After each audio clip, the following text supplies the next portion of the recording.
Good to see all of you here on Zoom today. Thanks for calling in. So a few things about our webinar today. I'm going to be sharing my screen so that we can watch our videos together.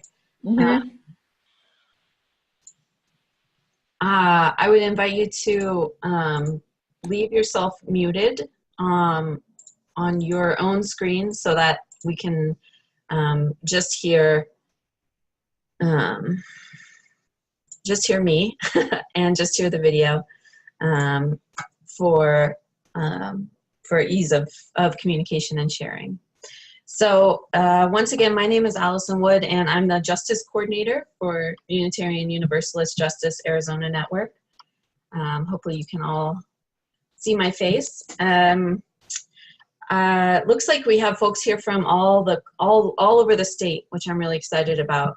Our topic today is intersectional organizing and UU action, which some of you may be very familiar with, not familiar at all with, have questions about, or come with expert knowledge. But wherever you come, whatever you bring with you, we're excited to be in conversation together. A couple words about the plan for today. We'll be together for about the next hour. And I have a selection of a video from Caitlin Breedlove, who was formerly the director of Standing on the Side of Love and now is at Auburn Seminary. I have a video that's part of a course on organizing that she did online about a year ago. So it's a little bit older than today, but still full of super valuable information. So we're going to watch that part of the video and have some time for questions and discussions. This is UUJAZ's first webinar. Woo-hoo! So you all are the founding members of the UUJAZ Webinar Club. Your certificates are in the mail. Well, maybe. So I hope that is mostly to say that I hope you will bear with us as we will inevitably experience technological difficulties. It's only to be expected. We're gonna go ahead and jump right into the video, and it's a YouTube video that's about an hour long, so we're just going to view a couple clips from it for about 20 minutes, and I'll put the link into the chat box after we watch the video so that if you're interested in viewing the whole thing another time to really get more detail and more examples from Caitlin, that you'll be able to do so. Does anyone have any questions before we begin? Just right off the bat. Great. So I will start the video and we'll go on from there. Let's see. Share screen.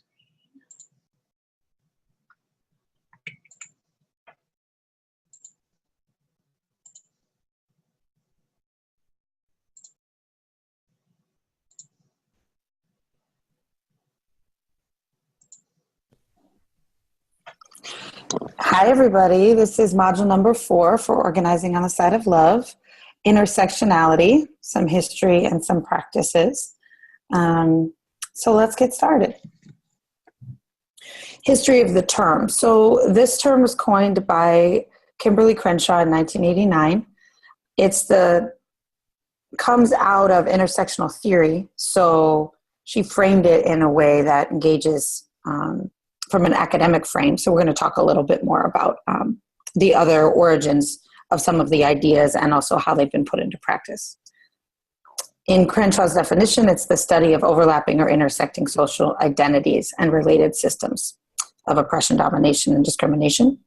So often that's described as the matrix of the way that people are impacted. For example, you're impacted by structural homophobia as a queer person.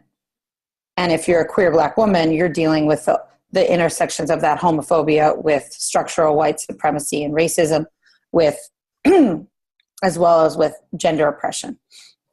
So a typical example of that, let's think about for an organizer and someone who is starting out.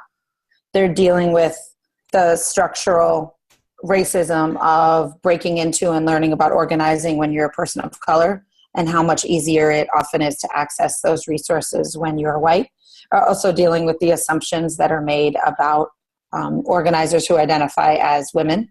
For example, that we're more strong on heavily logistical tasks, that we can't be strong frontline leaders. Our ideas aren't taken seriously in the same way. And then dealing with the structural issues of being queer and the kind of assumptions that come when you are both woman and queer and a person of color.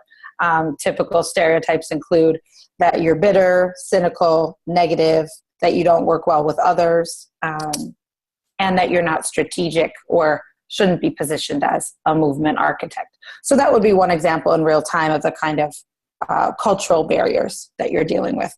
Obviously, there's also an intense amount of structural oppression that people are dealing with at that intersection, from fear of walking down the street to the fact that the majority of folks of color, particularly in Black communities, are dealing with either some economic disparities with white folks, or people that they're close to are dealing with a higher level of poverty, as well as the structural homophobia of being an organizer and not being able to take care of your family in basic ways, often because of policies against you, not being able to go use a bathroom at an organizing gathering because you're trans or gender nonconforming, and you have to be worried every time you go there, right? So just to give us a myriad sense of the ways that these interact in people's everyday life. Now, a couple things about the term before and after definition. We're going to go to the next slide because it has some great visuals about this. So the concepts that come before intersectionality are often attributed to the Combahee River Collective in its 1977 statement, and the lived experiences of Black feminists. So particularly, if you haven't read it, it's worth checking out. The Combahee River is a river in South Carolina that was the name for this collective. The foreword of the original statement is done by Barbara Smith. Many people consider her and Audre Lorde some of the key leaders of Black feminist thinking. And it outlines thinking about the intersections in really critical ways in the practice of the organizing, which is why you see in this slide the subtext is Black feminist organizing in the 70s and 80s. So some of the stuff in the original statement is like, white women, please stop touching our hair as Black women. So very practical, day-to-day feminist organizing articulation of politic. And some of it is naming the lived ways that different kinds of oppression are coming together. Specifically, I use the example of Black queer women or Black lesbian women because that is some of the examples of how these folks were living their real lives and came to their analysis in practice. Matrix of domination is another term that's often used for looking at intersecting forms of oppression. Basically, that's what I was already outlining, that you're looking at all of the ways that systems are colluding with each other to not only sort of structurally create barriers for living lives of safety and dignity, but also cultural barriers that minimize that harm. So you're constantly being told that's actually not real. It's actually, quote, not that bad to be living as a poor person with a disability who's also a person of color in this country. What are you complaining about? Those structural barriers don't exist. And so in the ways that those matrix function, people living at the intersection often have insights into what those oppressions mean when they're colluding together. Now, it's really important to remember that we don't want to romanticize people who are marginalized by oppression. There's not actually a corner on just because you're affected by all these oppressions, you're going to be not only having a really strong politic, but able to do work in a particular way. That's why we often talk about it in terms of lived experience and consciousness. We're going to jump ahead here a little bit after that basic introduction. And again, there's lots more information here on history and background that you can review later if you're interested. Of work of a lot of folks.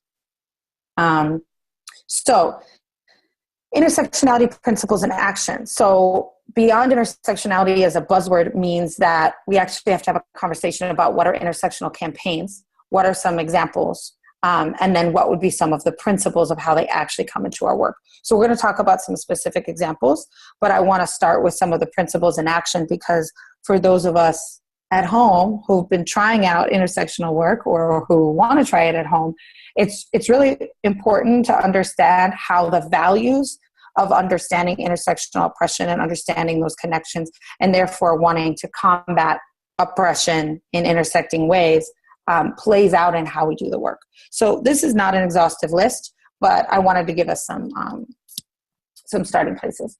So one of the ways that we need to understand principles in action is understanding interconnections. So understanding interconnections, I feel like theoretically we went into in a couple of the previous slides.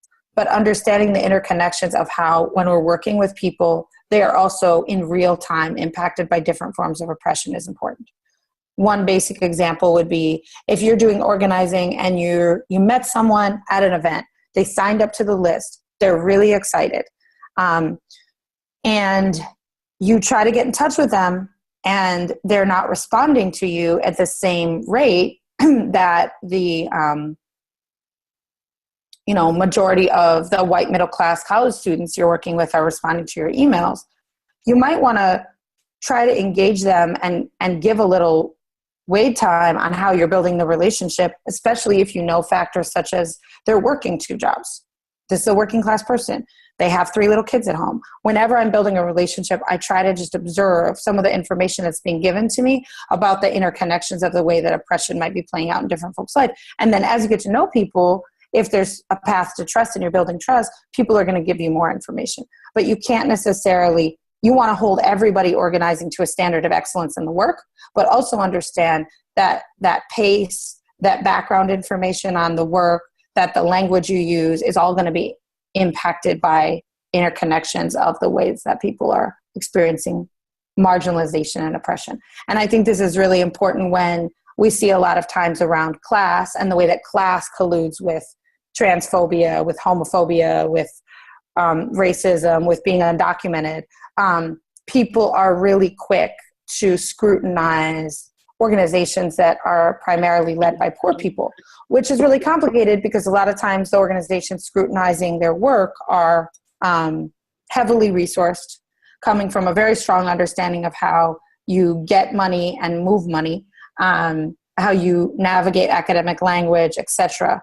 And yet, instead of seeing all the structural deficits, not in the quality of the leaders at hand, but at the access, in the access that people have, people are really quick to kind of move into judging those groups and holding them to a standard, even though there's a lot of invisible privileges moving around well-resourced organizations that are led by people who come from upper middle class backgrounds.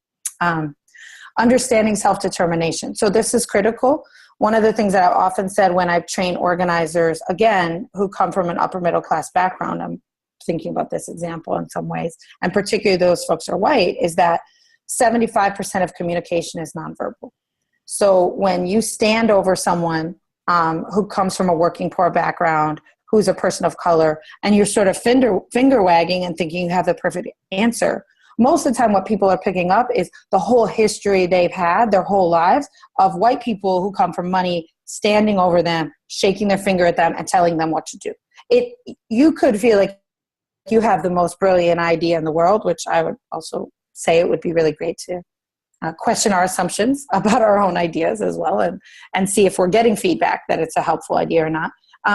But the approach that you're taking and dictating ideas and strategy is actually going to undermine what you're trying to do. So understanding self-determination means that if you're doing work that is directly led by people who are from that community, and you've said that you want to be part of that, those people are going to be determining the process and the pace of the work. And as you're collaborating more, you can be deepening that connection and understanding of how that work's happening, but that's only one part of it. Continual consciousness building and self-reflection. This one I'm actually not going to go into that much because I think it's pretty simple. You want to be adopting a curious listening stance of humility for reflection on your own practice and building your own consciousness as you go through this work. That doesn't mean you can't bring leadership. That doesn't mean that you shouldn't develop competencies and be aware of them and sure in them, but understanding that people don't owe us anything in this work and they don't necessarily care that much about where we're coming from in the process. They're wondering if we're willing to continue to meet the moment, continue to learn. Listening and believing, again, this is pretty simple. I think it actually comes out of some of the examples of work around people who are survivors of domestic and sexual violence. If you're going to be working with people, you need to be listening to them and believing what they're saying and giving them the benefit of the doubt. If people are engaged in hustle, if there's a lack of sincerity or integrity, you go to that place when you come to it. But you don't come from a place in organizing that you're assuming the worst from people.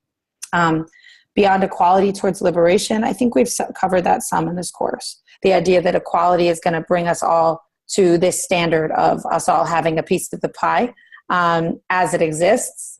And liberation is actually saying we need a new pie that involves not just, quote, equal rights and equal protections for marginalized people, but re-engaging the way our systems engage with us, how we're part of those systems, and how we interact with each other.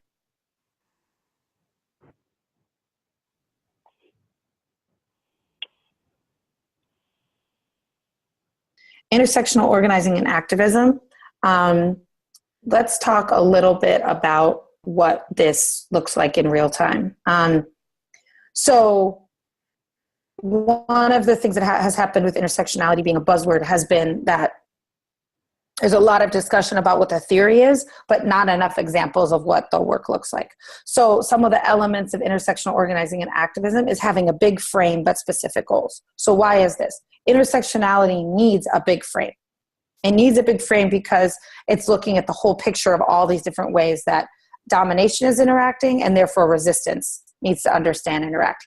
But it has to have specific goals. Why? Because if you keep the goals broad, you don't know where to start. You can't pick a campaign. Do you work around the intersection of disability and poverty? Or do you work around the intersection of police and deportations as well as mass incarceration? Like, where do you're going to try to, in so much generalness, be able to work on nothing. So a big frame and then specific goals. So that's what this second slide goes into. It's often misunderstood to mean an organization or movement organizes on everything at once. So again, looking at a theory of change, strategies, tactics, tasks, or actions.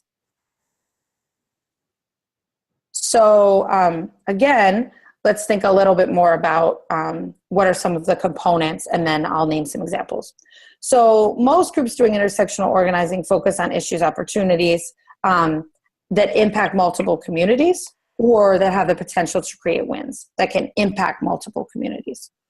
Intersectional organizing narrows in focus for particular projects or campaigns, etc., but does not wage campaigns that benefit one specific group of deeply marginalized people at the expense of other deeply marginalized people. Okay, so a couple of examples. Thinking about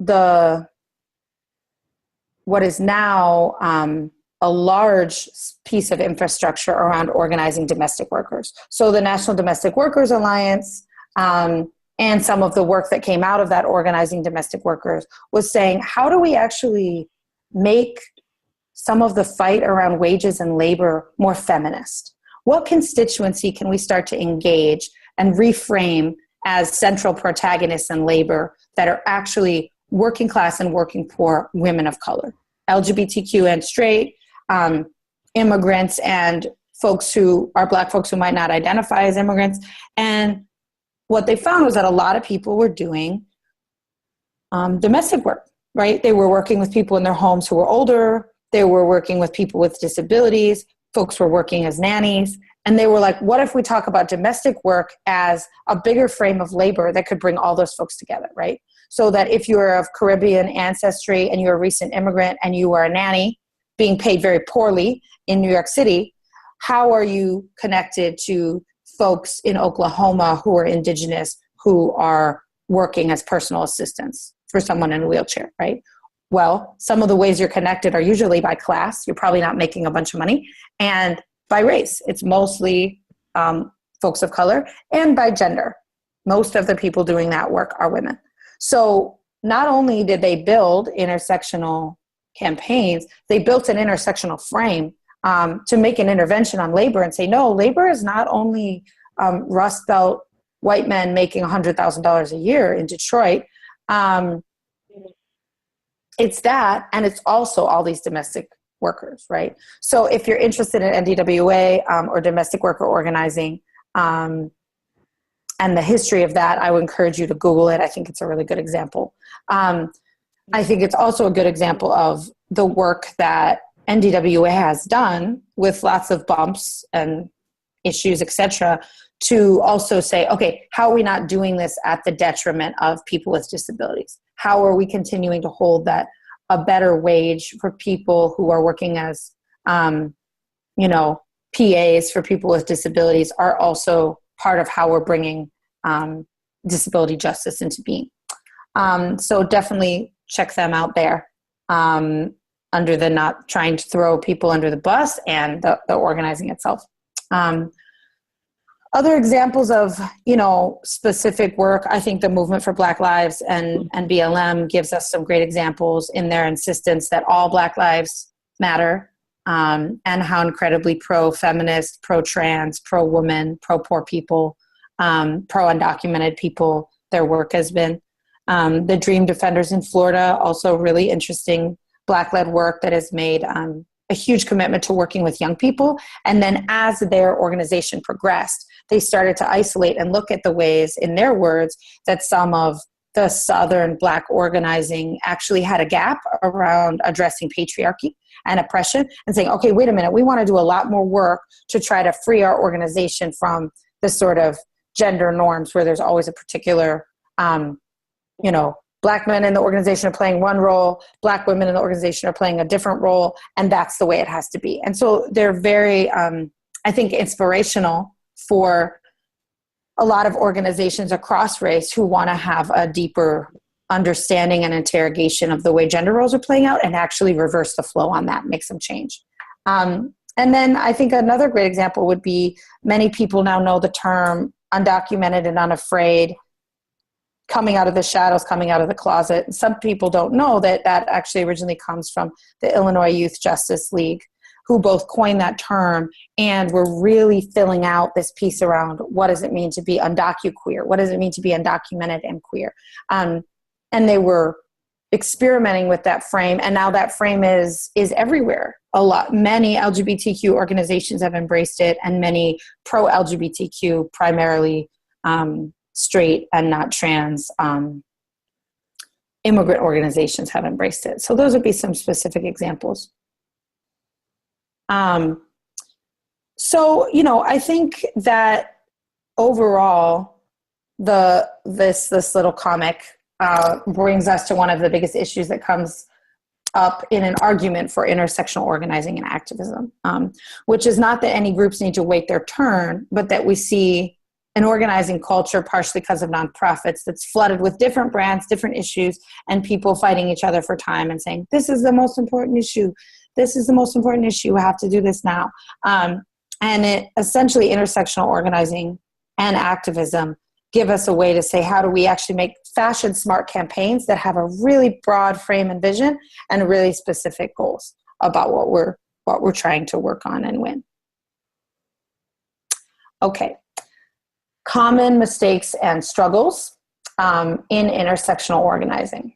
Again, we're not going to go really deep in this because I think folks know, although we can definitely answer more questions over email or on Facebook. But here's some common stuff that comes up. Intersectionality becomes a meaningless laundry list.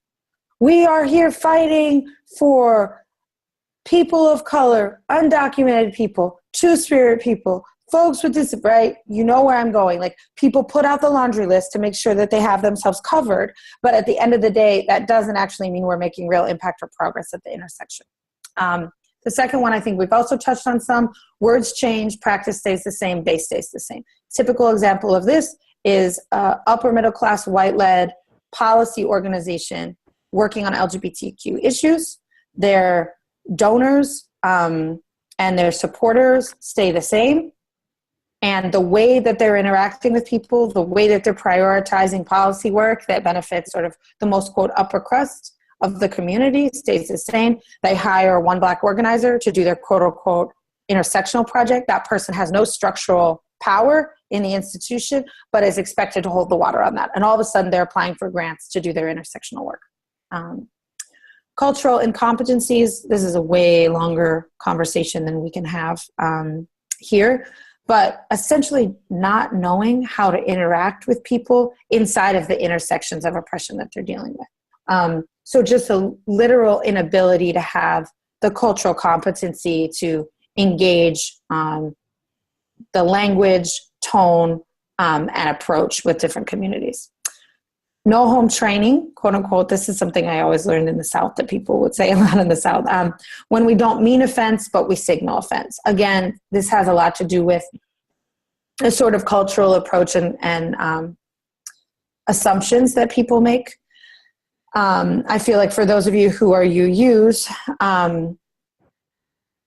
there were some really specific examples that came up at the General Assembly this year where I think a lot of folks of color were naming some of the places which sometimes start as, quote, ouch moments for engaging different communities. And how are we engaging some of that feedback and input, right? So everything from the assumption that dark-skinned Black youth at gatherings were actually not part of that gathering and need to be wearing a name tag because the assumption was that they must be outsiders, right? Just a real, do people mean offense when they're guarding those doors? Do people mean offense when they're at big supposedly liberal conferences and they're policing the door and trans women are told you can't use that bathroom? No, but we're signaling offense in the inability to see the intersections.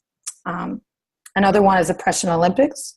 So this is basically the idea that many people take on, that the moment they're living in and the experience they're living are the worst human conditions that any human being has ever experienced, and that the things that they're experiencing need to be at the top of the list for everybody. Now, oppression is real. It intersects in very real ways, and there's some lived experiences we don't have when we're not living that life. I don't walk out into the same world as someone who has been on disability financially and has not been able to find work in 35 years walks into, right? It's just not the same experience. The lived experience of being homeless, the lived experience of being a Black person who is identified as a dark-skinned Black person every single day is a different lived experience, right? But too often what we find is that actually the people who want to play Oppression Olympics the most are often people coming out of much more established institutional space, right? They're often the people coming out of an academic framework who are working on their PhD. They're the people who are coming out of bigger institutions. And it's a real problem with organizing. No long-term goals.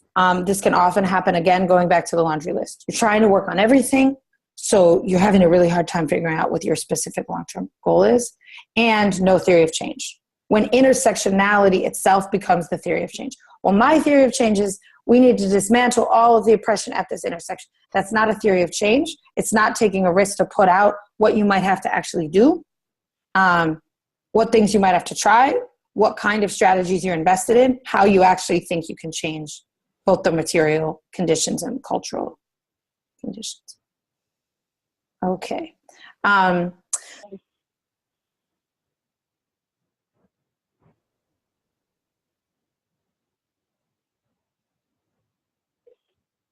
I'm gonna stop there for now. You can obviously see that there's a lot more to hear from Caitlin, and here is, let's see, here is the link to that full video if you're interested in watching the whole thing at your leisure. It's available on YouTube to anyone who wants to view it. A big part of this webinar and the work of UUJAZ in general is making connections amongst individuals and between congregations across the state and the different cluster areas. So I'm gonna now break folks out into cluster rooms, so breakout rooms based on clusters. In UUJAZ, or in Arizona, we generally think of of us as having 3 clusters across the state. One, El Centro, so folks in the center of the state, in Phoenix and the surrounding areas. One, Arriba, the Northern Arizona congregations, and then the Baja 4, the 4 Southern Arizona congregations. So I am now assigning folks to breakout rooms by cluster so that you can ideally connect with folks who are in kind of a similar community to the community that you're in a similar area. And I'm going to ask you to connect on 4 questions. I'm putting them now in the chat box before we come back to share with each other. So the first one is just to share with each other, what are your initial reactions to the presentation? And especially talking about what surprised you or challenged you from the sort of framework that was proposed. The second question would be, how have you seen systems of oppression collude with each other in your community? Remembering that that was one of the ways that Caitlin defined intersectionality, is different oppressions colluding with each other. The third question that I would ask you to talk about, or and you may not have time to cover all of these questions, but the third question to consider is, what is one example of an intersectional campaign or movement that you're familiar with? What have you seen in the news or heard about or seen in your community or participated in that kind of fits this idea of the big frame that includes lots of different people with specific goals? And then last, what struggles from the last slide, and I'll put up the last slide again, what struggles have you seen in your work, in your congregation, or your community? Because those challenges and struggles are definitely ones that are common and that lots of us fall into all the time. So let's see. The person who logged in as Kay Johnson, could you share in the chat box what congregation you're affiliated with or a part of?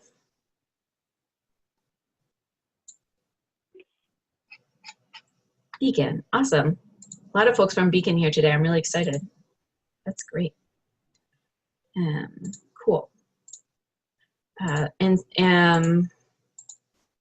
So the questions are in the chat box. I'm going to break us out now, and we'll talk for about 12 minutes. So it's not a super long time, but enough time hopefully to share with each other your initial reactions and make some of those initial connections.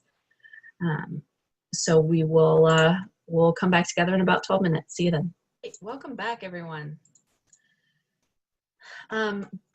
Would anyone like to share something that they learned or heard or thought of in their breakout room conversation?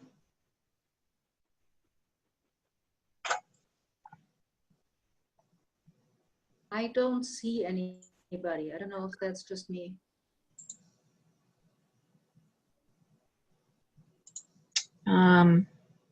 Yeah, you may just have your view settings on a different setting, but everyone's back now. Do you have a thought that you'd like to share? Okay, sorry. Go ahead. So Christiana, do you have a thought that you'd like to share from your small group discussion? It was great to talk to people about the different examples. I found that my personal life is so full of issues that our family has always been full of intersectional issues. And I immediately realized where I had blown it in the past and not honored those. And I still experience times where others don't honor 1 or 2 or 3 issues in our family that are intersectional. And the difficulty of doing that. I mean, just how to raise awareness of that on so many fronts is challenging. Yeah, absolutely. Thank you for sharing. It certainly sounds neat and tidy in Caitlin's presentation, but it's harder in real life. Other thoughts or examples you'd like to share?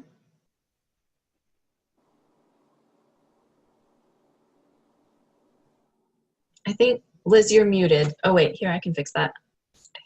Okay, go ahead. This is Liz from UU Surprise, and I was bringing up the thought that we as UUs in general are a very close community. We have, and now at a national level, we're looking at how can we break out of that, but there's a lot of work to be done to look at how we can work with other organizations and other groups of people and bring them along with, or support them without taking over and being, using our dominant culture, which is middle to upper class white folks. Mm-hmm. Did any of those, from the last slide, from the list of common mistakes and struggles, did any of those particularly jump out at you? Well, I think I happened to be working on a project at work and looking at LGBTQ issues, and I learned that it's about culture, and that's introduced into business as a culture and cultural competence to understand that community. And so I'm thinking about that, and I think that we don't think about cultural competence in our, I think that's the one that really jumped out at me. Thank you. Anyone else like to share?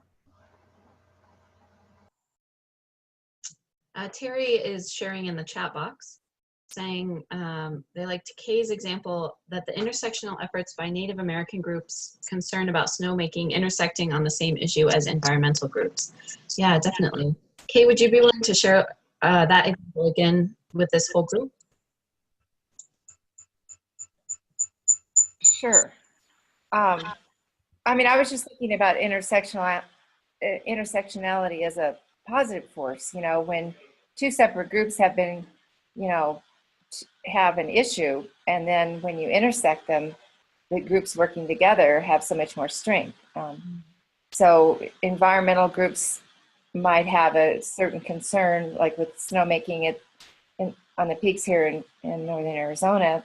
That was an environmental concern. The Native Americans had a more of a religious and approach from their own history of, not wanting to see those lands affected for a different reason. And so when the two groups came together, then they have so much more strength in opposing an issue like that, or getting the powers that be to listen to us.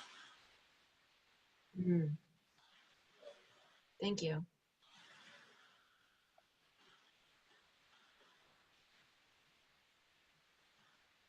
Dorothy and Roseanne, did y'all have something to share?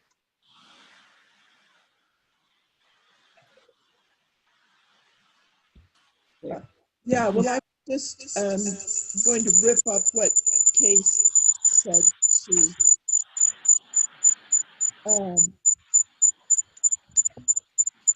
Because I hadn't been thinking about Native Americans much lately, but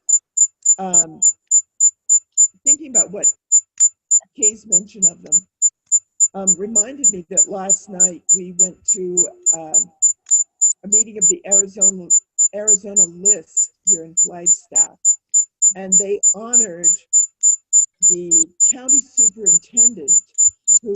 supervisor who is Navajo, and they told about how when she was 15 she started working against uranium mining and then for water rights out there on the Navajo reservation. And it was just a tremendously inspiring story.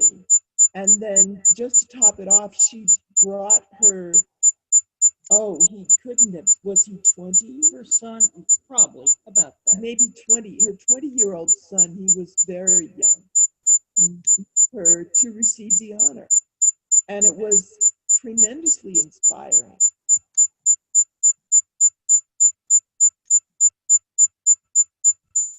That's wonderful. Thank you. It's a joy to share those points of inspiration with each other in this work that can be so hard sometimes. I appreciate that. So obviously this is just the beginning of a conversation about intersectionality and intersectional organizing. This is a first taste, perhaps, for some of us, and another mouthful for others. But clearly this topic and this idea, this framework, is a lot bigger than we can cover in 1 hour, or even 1 month, or probably 1 year. So rather than extending the Zoom meeting to 1 month or 1 year or longer, I want to say a little bit about some other events and chances to learn that UUJAZ will be bringing coming up before we close. First, I'll say that I hope, I'm really thankful that you all called in and participated today. I value this connection, and it's, I think, a gift that UUJAZ can offer. So thank you all. It's been great to spend this time with you. And I hope that you all will continue the conversation with each other and in your communities around ways that we can get involved, holding this frame in mind, rather of the big frame that draws lots of people together for power strengthened by collaborating at these intersections, like Kay's example that was so strong. So there will be a couple workshops coming up. One at the UUJAZ Issues and Action Day on October 14th at the UU Church of Surprise. That day-long event where we talk about lots of different issues will include another workshop on intersectional organizing for folks who want to take, who maybe want to wade in ankle deep rather than just the toe that we've stuck in today to the topic. We'll do another brief workshop at UUJAZ Day at the Legislature in February. That'll be February 19th, 2018. More immediately, we'll have another webinar, another justice strength training 2 Sundays from now on September 24th at 4 p.m. at the same time.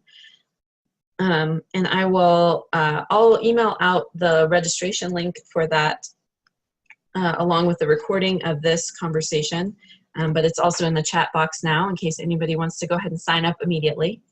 That strength training Zoom will feature a guest speaker. We'll be hearing from Amy Beth Willis, who's a young leader of the National Sanctuary Movement, and who can speak from her experience as an ally to that movement, not being undocumented herself, but coming from a place of being a white person of conscience and of faith and wanting to get involved to support that movement. And so she'll offer both some theoretical, some emotional words about her experience with that, and some kind of practical tips on ways that you and your congregation, if you're interested, could connect with this idea of expanded sanctuary. So offering safe places or increasing safety beyond residential hospitality. So more on that on the 24th in 2 weeks. Our third Zoom will come on October 8th after that. And I'll share more about that in the future. This justice strength training is something that UUJAZ will be offering through May of next year. We'll have, some months we'll have 2 Zooms and some months we'll have 1 Zoom, but full of opportunities to hear about specific topics and other frameworks, ways to get involved, ways to take action for social change. And if you have specific questions or suggested themes or topics or issues you'd like to see covered in those, please feel free to email me anytime. And I will put my email address in the chat box. Hopefully that will come through. Thanks again for being here. And as we wrap up, as some closing words, I wanted to offer a brief section of the Combahee River Statement, which is something that Caitlin referenced in the video as one of the origins of the phrase intersectionality. It was a collective of particularly Black lesbians, women of color, LGBTQ folks, and this statement was was published in April of 1977, but these words ring true for me today, and I think offer a call to which I hope that we can respond. So near the end of their statement, they say, In the practice of our politics, we do not believe that the end always justifies the means. Many reactionary and destructive acts have been done in the name of achieving correct political goals. As feminists, we do not want to mess over people in the name of politics. We believe in collective process and a non-hierarchical distribution of power within our own group and in our vision of a revolutionary society. We are committed to a continual examination of our politics as they develop through criticism and self-criticism as an essential aspect of our practice. So as we all continue to strengthen our justice building muscles, yeah, for that one right there, and develop our politics together, develop our communal action, our muscles for communal action, I hope we'll continue to reflect with each other and with ourselves. So thank you all for being here, and I hope we'll see you in 2 weeks.